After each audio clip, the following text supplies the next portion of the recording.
Баршаларыңызға сәлем, құрметті мен көрермендерім. Біздің қазақтың бұрыннан келе жатқан ырым, яғни дәстүрлерін сіздерге айтып кеткім келіп отыр. Бұл жерде әрине жаңадан туылған сәбидің кіндігі туралы. Мысалға, жаңа туған нәрестенің түскен кіндігін көміп тастауға дұрыс па деген сұрақтар кейде келіп жатады. Дүниеге келген нәрестенің кіндігі түскен, оны не істеу керек? Біреулер оны адам аяғы баспаған жерге көмсе, енді біреулері кептіріп сақтайды. Бұрынырақта мысалға әжелеріміз дүниеге келетін сәбидің кіндігін кестіру үшін арнайы адам сайлайтын болған. Өйткені кіндік кесу өте жауапты әрі сауапты іс. Оны кез келгеннің міндетіне артуға болмайды.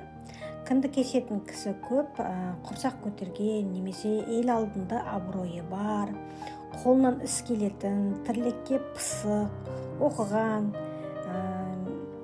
тоқыған қасиеттері болу керек. Ал болашақ кіндік шеше өзінің артылған жауапты істі мүлтіксіз орындауға тиісті.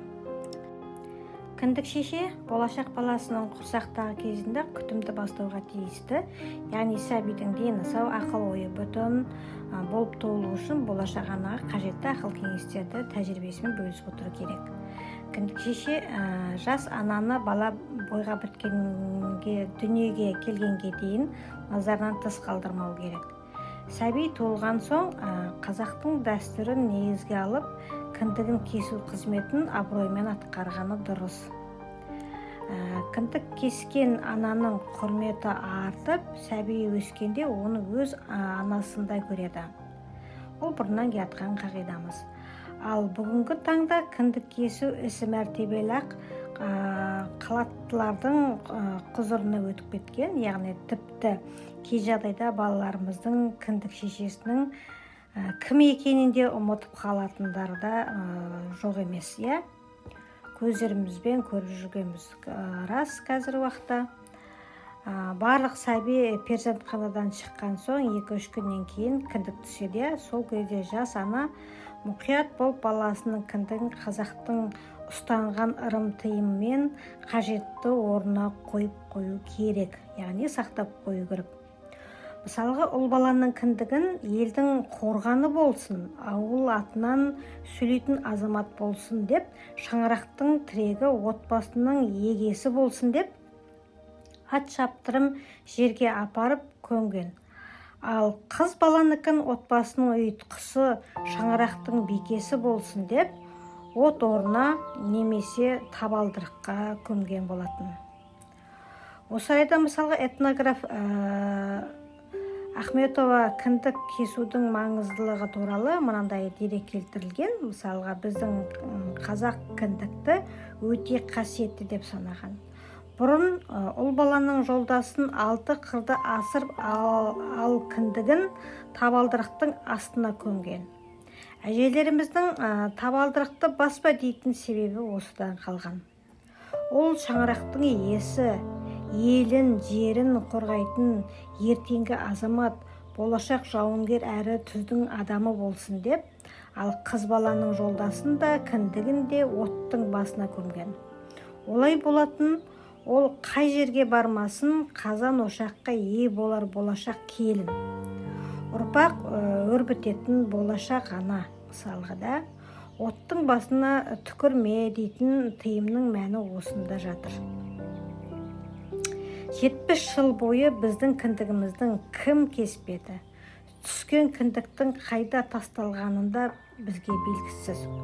Құл қоқысқа лақтырып, итпен мысық лақтырылып, итпен мысық жегендерінде де бәріміздің жоққа шығара алмаймыз. Яғни бір-бірімізді тыңдамай, сөзімізді көтере алмай, итше арылдасып жататынымыз осындан болуы мүмкін.